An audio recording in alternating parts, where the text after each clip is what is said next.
So I did the 3 articles for our project, and 2 of them kind of focused on the social, emotional aspects of children with an orthopedic impairment, and then one actually gives strategies for teaching those kinds of students, which I thought was really cool.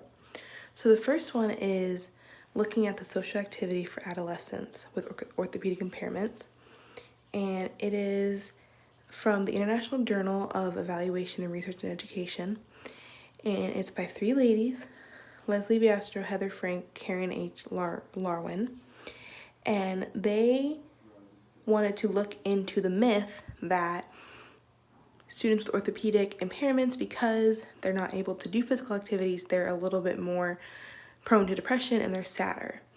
And they wanted to also see if this inability to participate in things affected their social abilities and their social activities.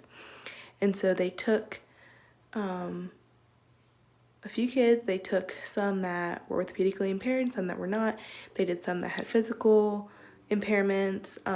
They did some that variety that had trouble walking, they needed assisted walking, some that could walk but some that couldn't write and they couldn't use their hands. And so they also asked if they were involved in any activities, so like physical activities like swimming or walking, or if they were in sports like baseball, basketball, or if they just wanted to hang out with their friends, and those were what qualified as the social activities. And so they asked them how often they did them, if they did them once a week, twice a week, 3 times a week, 4 times a week, and 5 times a week. That they went up to 5 times a week, because that's just every day after school, doesn't include the weekends. And so they asked them how often they did it and how they felt afterwards. If they felt happier, if they felt sadder, what have you. And so the people would ask those, and then they put them on charts.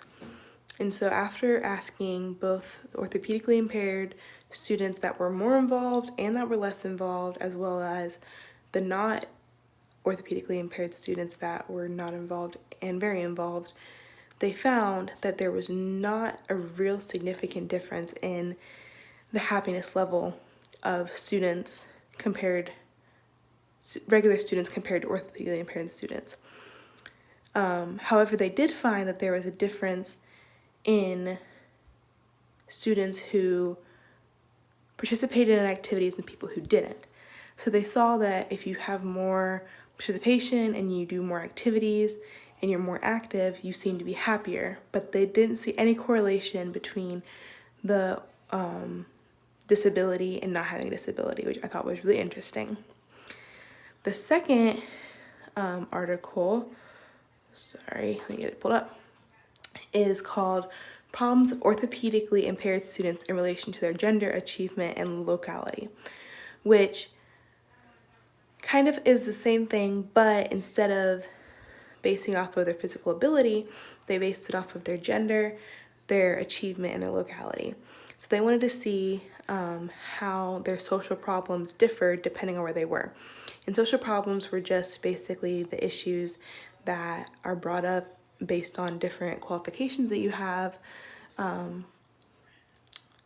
and just different groups that you're a part of. And so these 2 people in this article, Samir Kumarlenka and Ravi Kant, they took 100 orthopedically impaired students from secondary school that were picked by the school, and they basically just had kind of a questionnaire and kind of just observations and stuff like that to see what social problems they were exposed to, and if they were exposed to more based on the categories. So the categories that they were was gender. So if they were a boy or if they were a girl, if they had more chance of having social problems. Achievement, so if they took some from a high achievement level in school and a low achievement level in school and compared them. And then they also compared those students who lived in rural areas and those who lived in urban areas.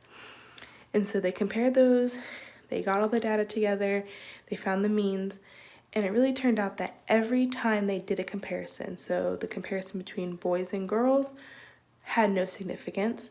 The comparison between high achieving students and low achieving students also had no significance, and the results for rural and urban had no significance. So that was really interesting to me, that they really, even when you compare disabled kids to disabled students, there's really no difference. I thought that there would be some kind of difference because the students have their impairment, but they also have a lot of different living conditions and living arrangements and accommodations that they need, modifications that they need. So it was really interesting to know that they kind of still are very similar, even though their disabilities are very different and they're very different. There's the social problems that they go through are similar. And then the last one is a kind of teacher help article, I'd like to say. And it's from the University of Florida, and it's called Teaching Students with Disabilities Orthopedic Impairment. It's by Sarah E. LaRose, Andrew C. Thornton, and Blank C. Kolsklazer. And the introduction kind of goes a little in depth into orthopedic impairment, which was really helpful for me when I was learning about orthopedic impairment, because it kind of gave the definition and it gave examples of the different subcategories that orthopedic impairment can be in. And so that was really helpful for my definition part of it. And then it also talks about how unique all they can be, and then it kind of goes into how you're going to apply knowing about orthopedic impairment to the classroom. And so it goes into the learning environment and how different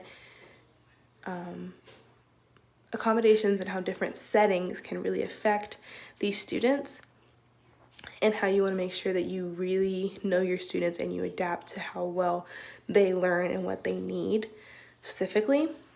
And then it also talks about how you want to utilize their assistive technologies that they have. So if your student can't write or can't talk, they can't write, they can do talk to text so that they can still participate and still be able to write and produce answers for you. Or if they need a wheelchair or if they need cane, you can make sure that you lift your desk up enough so their wheelchair will fit, or you can lower your counter space so that they can still get the papers and pencils that they need without feeling like a burden to their classmates and you.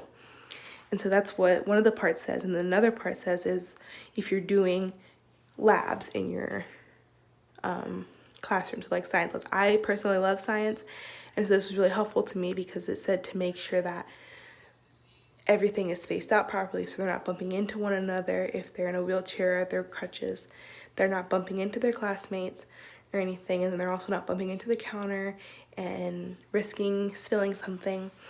And you also want to make sure that everything is thoroughly laid out for them so that they don't have to worry about one more thing when it comes to doing the labs. And you want to make everything easily accessible to them. And you just want to make sure they don't feel like a burden when they're doing the assignments.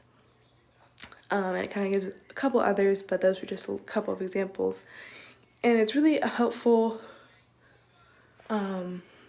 article to kind of put into perspective some of the things that you don't really think about with orthopedic impairment, and also gives you a lot of tips and tricks when it comes to teaching a student with orthopedic impairment.